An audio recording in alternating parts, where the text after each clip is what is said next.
3 ways the coronavirus is already affecting your finances. With the speed at which the disease and its economic impact are picking up, no one will blame you for being unsure of what to do next.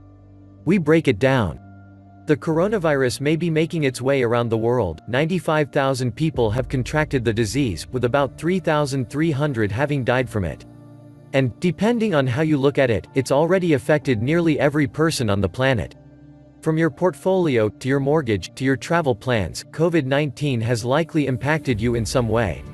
It's in situations like these where our planet's increasingly global nature is on full display. Not only is it fascinating to see how the disease has spread from one area in China to cities across the world, but it's also been incredible to see the illness impact on the global economy.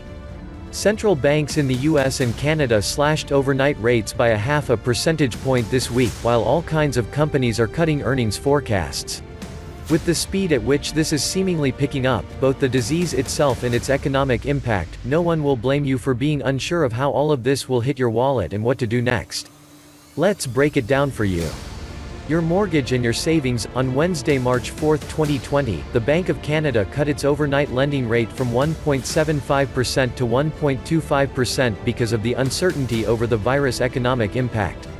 The next day, BOC Governor Stephen Pallot said in a speech that while the Canadian economy has been resilient over the last couple of years, that resilience could be seriously tested by COVID-19.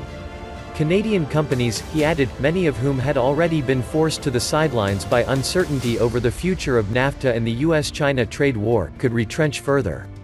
There are pros and cons to rate reductions, all of which may present themselves if this cut lasts for more than a few months. Firstly, those with variable rate mortgages will see their interest rate fall by 0.5%, which means more of your monthly payment will now go towards your principal rather than interest.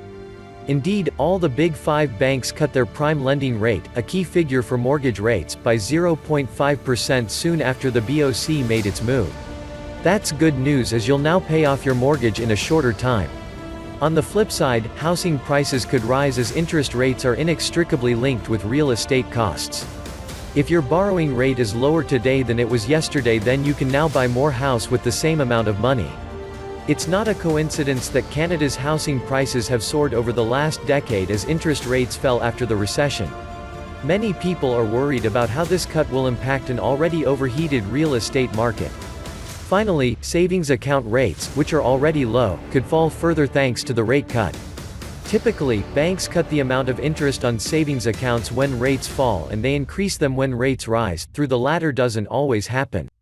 If banks do reduce their interest payments, then it will be even harder to earn money in a savings account. Your portfolio. Markets have been all over the place over the last 2 weeks. Last week, Canadian equities fell by more than 7%, while US stocks fell by about 11%, the worst one-week decline since the recession. This week has been a bit better, with the S&P 500 ending the week essentially flat and the S&P/TSX Composite Index falling by less than 1%. However, it's been a stomach-churning ride. Stocks were up 5% on some days and down 3% the next.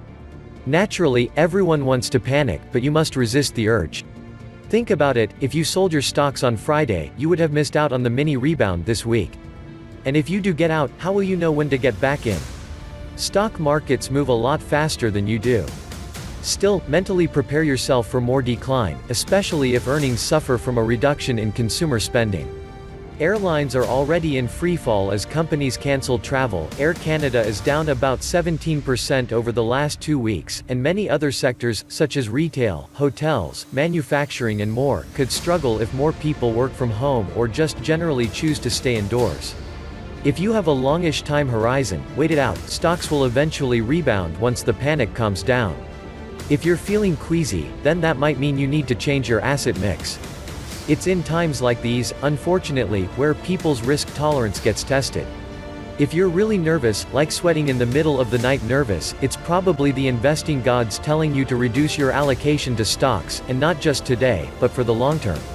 These kinds of stock market shocks are going to continue coming up over your lifetime. Your life, depending on how long this goes on, the coronavirus crisis could start impacting other parts of your life. If the economy worsens, or if people stop spending, then companies could start laying people off.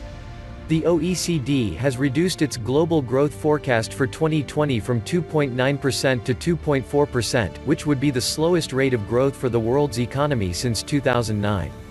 If you decide to cancel a trip you've already had in the works, then you could lose money on flights. If things get bad enough and the global economy enters a recession, then you may feel even more panicked, more anxious and more generally crappy than you might now, which is never good. There are a couple of things you can do here. Make sure you have some money put away in case of an emergency, so if you do get laid off at least you have funds you can access to cover expenses. It might be hard to build up an emergency savings account now, but start putting more away in case things get worse. The other is to take a deep breath. We've been through pandemics before, such as H1N1 and SARS, and as bad as they were at the time, and many people did lose lives. But things eventually settled down and the economy recovered. Of course, all of this is easy to say, it's easy to succumb to uncertainty. But try hard to stay focused on your long-term goals. Concern around the virus will disappear, your retirement plans, though, aren't going anywhere. Thanks for watching. If you liked the video, please hit the like button. If you want to see more videos, hit the subscribe button, and if you have something to say, please leave a comment. See you in the next video.